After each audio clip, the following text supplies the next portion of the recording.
So when did you get the first situation with Comedy Central? Oh, that was way too early. Yeah.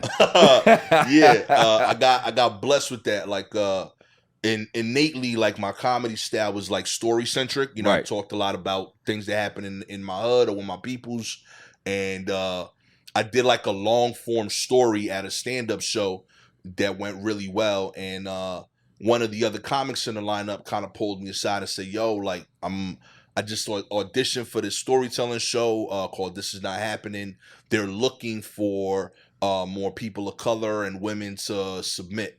You know, because Ari basically booked his homies, and you know, his homies were all white boys from LA. Facts. So he's like, yo, like he wanted diversity for the lineup. So he posted that on his Facebook page. She knew him and said, yo, like, I know this dude with a dope story. So I sent that in, and like they responded like 10 minutes later, like, yo, this is dope. You know, where the hell are you? And I'm like, I'm in Brooklyn, and like I know nothing about any of this shit, you know. So I was highly surprised. I show up, and you know, I got blessed to be able to do that.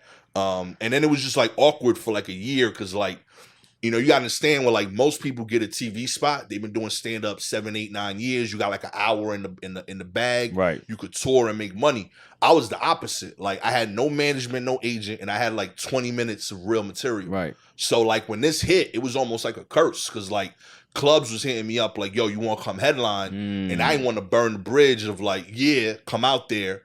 And then I bombed for an hour because I'm not ready for that. So you had to turn it down. So I had to turn it down for like a year.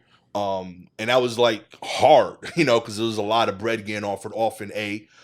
B, hearing my peers like wanting that and knowing that it was getting thrown at me and I'm saying no and kind of not telling everybody because I didn't want them to think I was like being weird or whatever about it.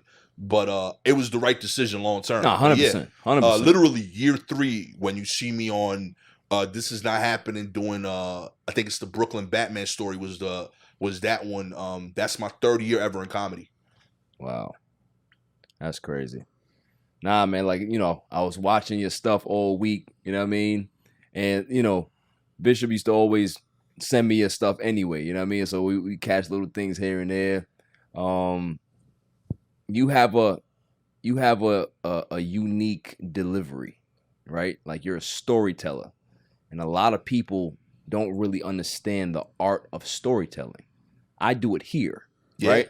So it's an art form that a lot of people don't have, and for comedy, I think it's a gold like type of strategy. You know what I'm saying? So I don't know if that was like your mindset or your strategy to like to go that way, but keep doing it, bro. I'm gonna be honest with you. Like I love it because I'm not the person that likes obnoxious comedy, right? Where people just got to be loud to kind of be funny. Yeah, like, that's not my type of comedy.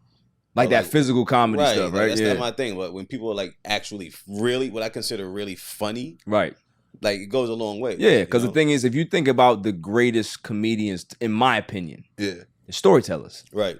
Dave Chappelle, Eddie Murphy, you know, Red Fox, like all of these dudes are storytellers. Yeah, that's what's important. Yeah, I mean, it's I now that I've been doing it long enough, I see the brilliance in all the styles. Facts. You know what I mean? And I feel like the key to being dope at stand up is to do the one that speaks to you. Yeah. So like I could do the moves. Like I've been studying enough that like, yeah, like if you want me to do setup, punchline, straight up joke, I could do that, but I'm not gonna be special at that. Right. There's dudes that are special at that. You know what I mean? Like just like how like I'm a fan of storytelling dudes like Ali Sadiq is like my North Star right now. You know what I mean? Whereas like real talk like a dude like Mitch Hedberg when he was doing his joint, that was all just set up punchline. Yeah. Brilliant. Right. If I did that, it wouldn't be that because I don't see the world the way he does. I see the world in story. Right. So like in turn, when someone tries to tell a story, like yeah, they could do it every now and then, but I'm gonna do it special. Exactly. You know what I mean? That's how I talk. Facts. And yeah, I'm trying my best to like when I'm on stage to kind of feel like I'm talking like this. You know what I mean? That's how I feel it should be. But in turn, yeah, I've seen people that do physical comedy or like are obnoxiously loud. that are also brilliant in that. Right. You know what I mean? Props. Like Yeah. if I did that, it would be whack. Right. Because Like, it's not me. It's whatever your your style is, it's unique to you. You know what I'm saying? So some people are extremely dope at physical comedy. Some people are extremely dope at being loud and obnoxious. Some people are extremely good at just being a calm comic and still coming off crazy. You know what I'm saying? So there's different forms, man. I love the genre, period. You know what I mean? Like comedy took a hit a few years back, but I think it's starting to have a renaissance again. You know what I'm saying? People are not so hypersensitive anymore. Like they're starting to kind of push the boundaries a little bit more now than they were, I'd say, 4 years ago. You know what I'm saying?